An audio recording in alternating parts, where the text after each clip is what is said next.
Anda masih di Pasar Politik bersama kami, pemirsa masih dari kawasan Pasar BSD Tangerang. Tadi kita sudah membahas sedikit ya Pak soal ekonomi, nggak apa-apa, tapi harus dilaksanakan di pesan Pak JK. Sekarang saya mau masuk sedikit ke masalah politik dan juga toleransi. Pak JK selain sebagai Ketua PNI, Pak JK juga menjabat sebagai Ketua Dewan Masjid Indonesia. Dan beberapa hari yang lalu Bapak juga sempat menghimbau agar pengeras suara itu jangan terlalu berlebihan di saat bulan Ramadan. Dan juga ada banyak juga aksi-aksi sweeping ormas-ormas nih Pak yang menjamur di bulan Ramadan ini. Yang banyak dikeluhkan masyarakat karena kita bersyukur begitu banyak masjid. Tapi karena begitu banyak masjid maka mestinya yang kita anjurkan sound system itu harus lebih kecil. Karena kalau terlalu besar dia melampaui suara masjid yang satu, melampaui masjid yang lain. Sehingga kedengarannya gaduh gitu kan. Suara itu tidak syahdu lagi.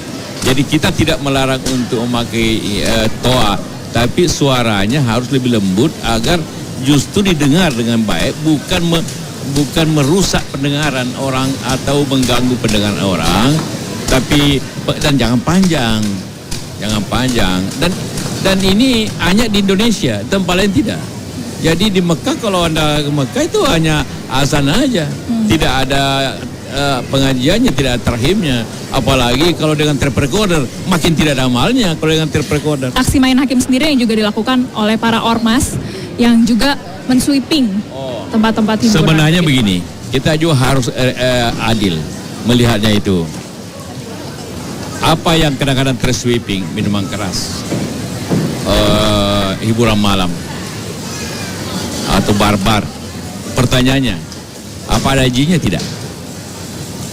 Undang-undang apapun sejak dulu jual minuman keras kan harus berizin kan?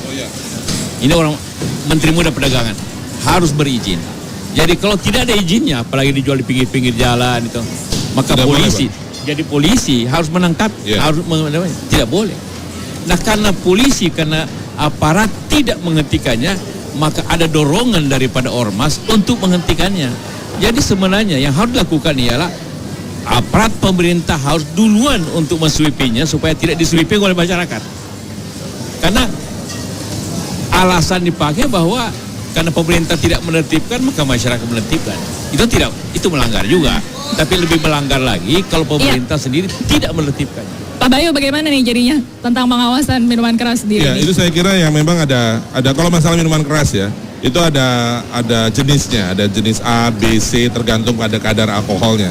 Dan sampai pada yang kadar alkohol terendah pun yang 0 sampai 5% ya, bir itu tidak boleh dikonsumsi dan dibeli oleh masyarakat yang di bawah 17 tahun. Jadi dia harus seperti luar negeri juga, dia harus menunjukkan KTP untuk bisa membeli saja.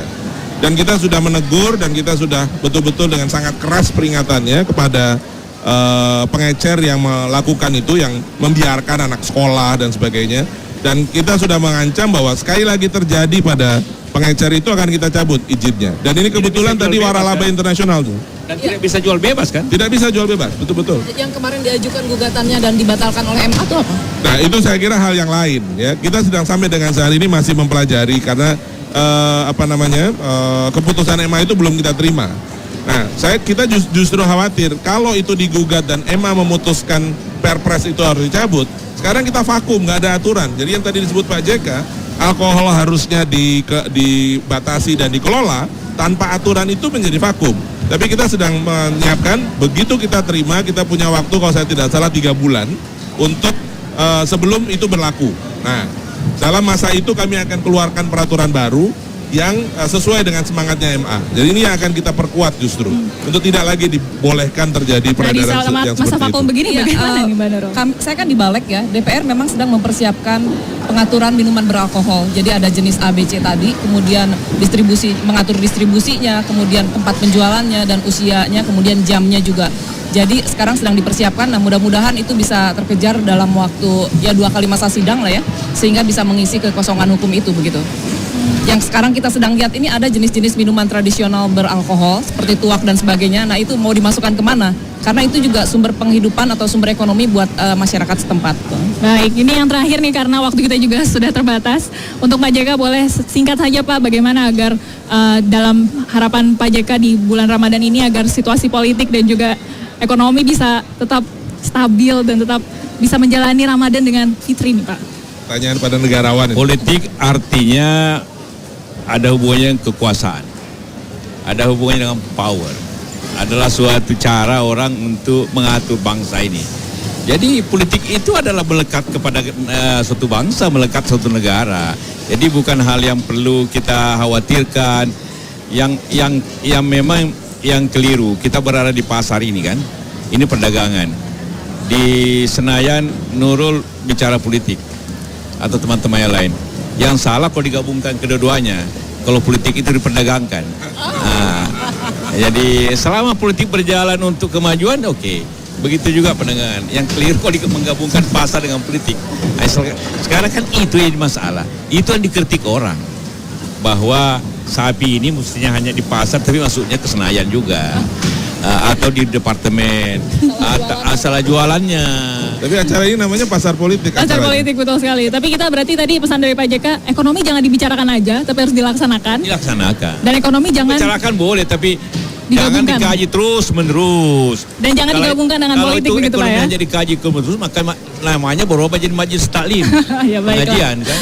Baik, terima kasih Pak JK, Mbak Nurul dan juga Pak Bayu. Terima kasih banyak atas kehadirannya di episode Pasar Politik kali ini. Akhirnya tiba saatnya saya Melisa Gandasari pamit undur diri. Kita bertemu lagi di episode Pasar Politik berikutnya. Wassalamualaikum warahmatullahi wabarakatuh.